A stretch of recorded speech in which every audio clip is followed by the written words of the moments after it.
Who do you actually want to be? Not for the applause, not to be seen, not to be heard, just for yourself. What kind of life would you choose if you didn't have to perform for anyone? What if you had nothing to prove anymore? Life hits you in ways you don't always expect. Lately, I've been noticing something.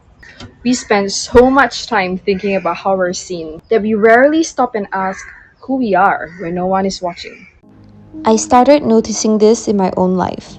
The way I was living and the way I actually felt didn't always match because a lot of the things I was doing, they looked good on the outside but didn't feel good on the inside.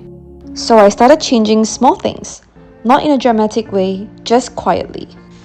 Instead of spending money on things that look good, I started investing in things that actually supported my life, like my health, my energy, my routines. I signed up for yoga, I moved my body more, not for progress photos, but because I wanted to feel connected to myself again. I started doing more things alone, going on solo coffee dates, signing up for workshops, traveling alone, not to prove anything, but to learn how to be with myself. And at first, it felt uncomfortable because when you remove the noise, you're left with yourself, your thoughts, your patterns, your habits. But that's also where everything started to change. I began to notice what I actually enjoyed, what drained me, and what felt real to me. And I stopped trying to build a life that looked impressive and started building one that felt peaceful. I also started keeping very small promises to myself. Nothing big, just simple things like going for a walk without my phone, showing up for my workouts, journaling for 15 minutes every day, and sleeping on time.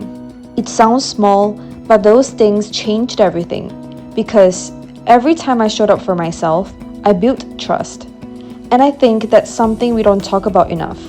Confidence doesn't come from being seen, it comes from knowing that you can rely on yourself, that you'll show up, even when no one is watching. And slowly, I felt more grounded, more focused, more content. Not because my life looked better, but because it actually felt better. And I realized something really simple. Life is not built in the moments where everyone is watching you. It's built in the quiet ones, the ones no one sees, the ones no one applauds, but the ones that truly shape who you become. Because if your whole life is built around being seen, what happens when no one is looking?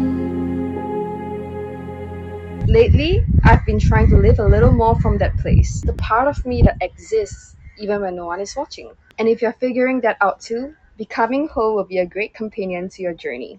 Becoming Whole isn't just a book. It is an invitation to rewrite your story, to reclaim your inner strength, and to become the most authentic version of yourself, and to find out that life truly happens when you're living it for yourself and no one else. I'll see you guys soon. Thank you for watching.